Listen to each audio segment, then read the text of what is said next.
behind what's the real motive? Is this something against her, a 84-year-old woman, or is this against somebody else within the family? Everyone assumed this was about money. But a former FBI profiler who helped build the behavioral analysis unit just said something that nobody's been talking about. Nancy may have been taken to hurt someone else, and the person behind this could have been planning it for over a decade. Day 69. No arrest. No suspect. No body. $1 million reward has been sitting on the table for weeks, and not a single credible lead has come through the door.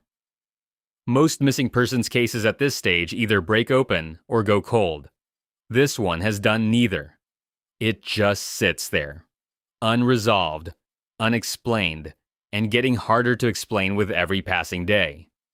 That's what makes this update different, because the conversation that happened recently didn't come from a detective or a prosecutor. It came from someone who has spent decades inside the minds of people who do things like this.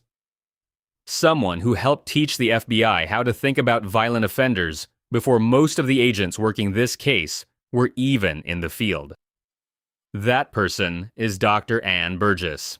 Dr. Burgess isn't a name that gets thrown around casually. She helped build the profiling methodology at the FBI's Behavioral Science Unit from the ground up. Before her work, investigators had no real framework for understanding criminal behavior through pattern analysis. She helped create that framework. She spent years studying how offenders think, how they select victims, how they plan, and most importantly, why. If you've ever watched the Netflix series Mindhunter, the character Dr. Wendy Carr was built directly around her. That's the level we're talking about. When she looked at the Nancy Guthrie case, she didn't start where most people start. She didn't begin with the Bitcoin demand or the timeline of the disappearance. She started with a question that almost nobody has been asking out loud. Why Nancy? An 84-year-old woman, someone her own daughter described as occasionally having trouble walking to the mailbox, living alone in Tucson, Arizona. There are easier targets if money is your goal. There are younger people, more mobile people, people whose families are just as wealthy and far less visible. So why go through the complexity of taking someone this age, this fragile, from a house with no forced entry, with no witnesses, and with apparently no trace? Dr. Burgess's answer to that question is what changes everything. She believes Nancy may not have been the intended target at all, and not in the way most people mean when they say that. She's not suggesting a case of mistaken identity.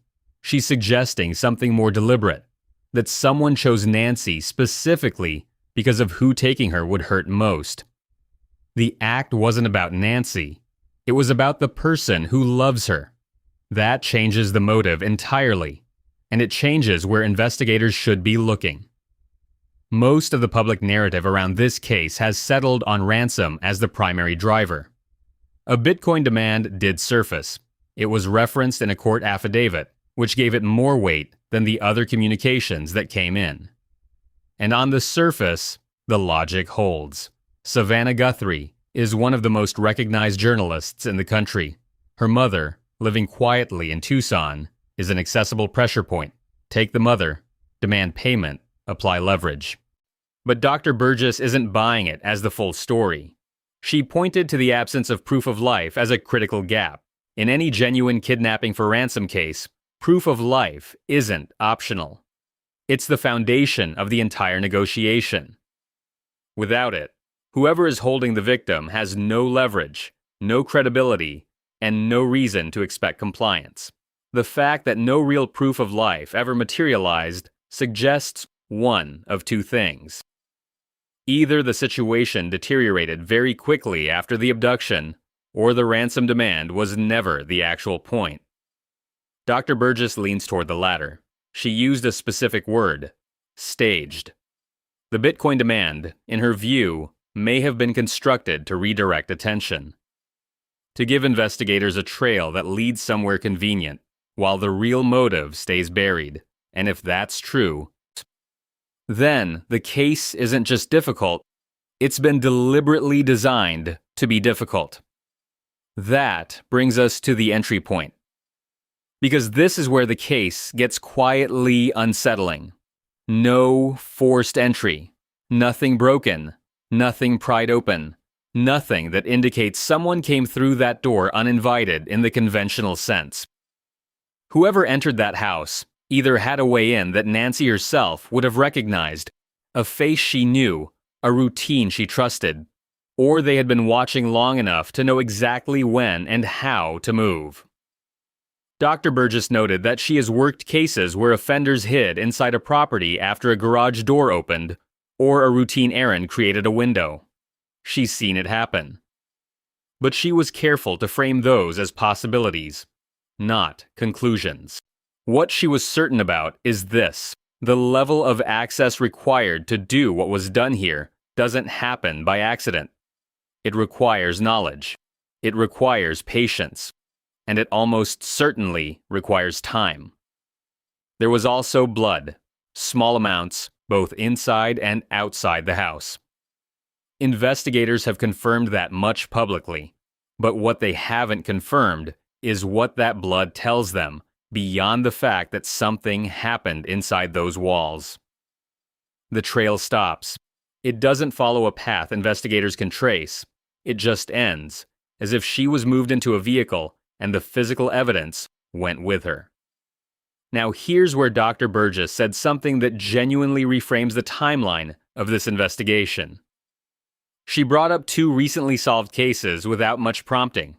One involved a professor at Brown University, and another involved a married couple. In both situations, the person responsible had carried a grievance quietly, not for months, but for years.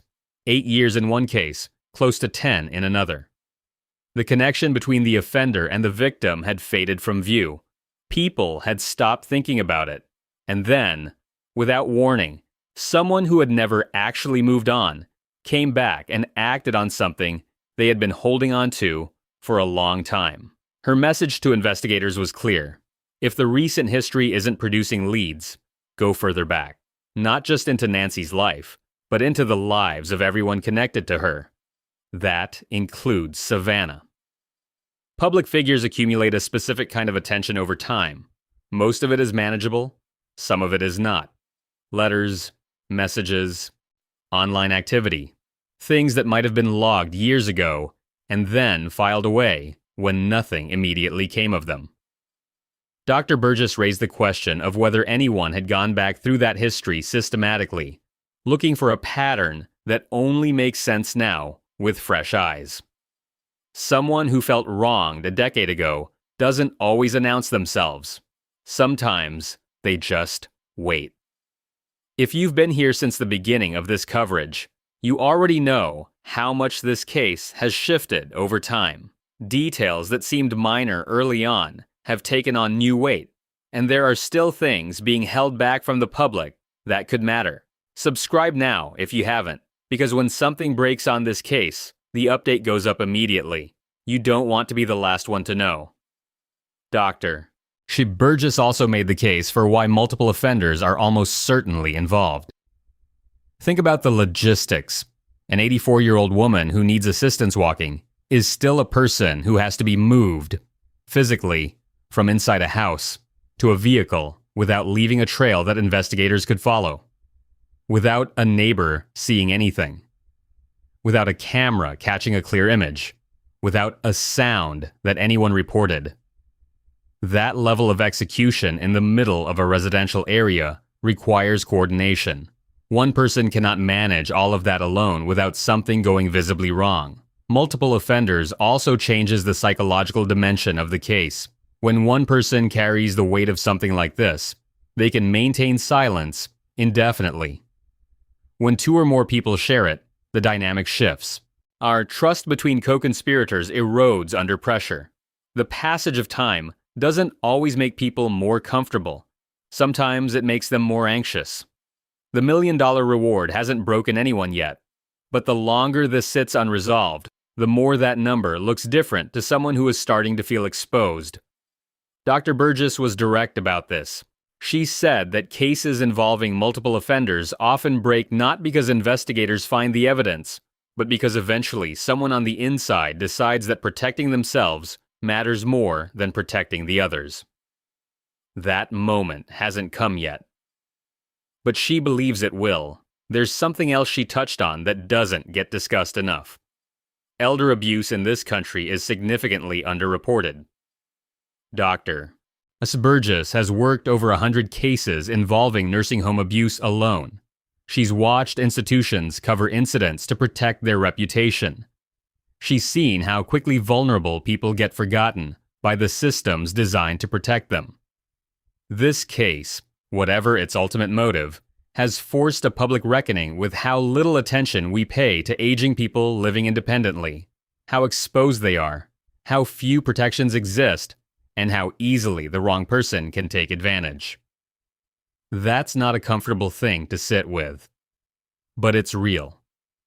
And for anyone with an elderly parent or grandparent who values their independence, this case has made something abstract suddenly feel very close. Nancy Guthrie is still missing. Her daughter went back to work on national television. Not because she has moved on, but because stopping entirely wasn't sustainable.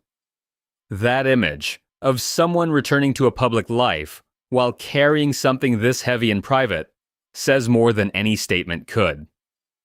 Dr. Burgess believes this case gets solved, not on a specific timeline, not with a guarantee, but eventually.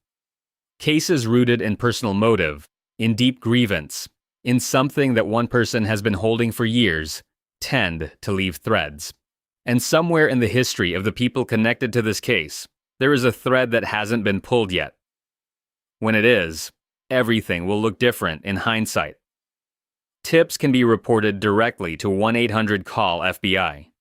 If you're not subscribed yet, do it now, because the next update on this case goes up the moment something is confirmed, and this is not a story you want to follow from behind. The investigation is still open. So is this channel. We'll be here when it breaks.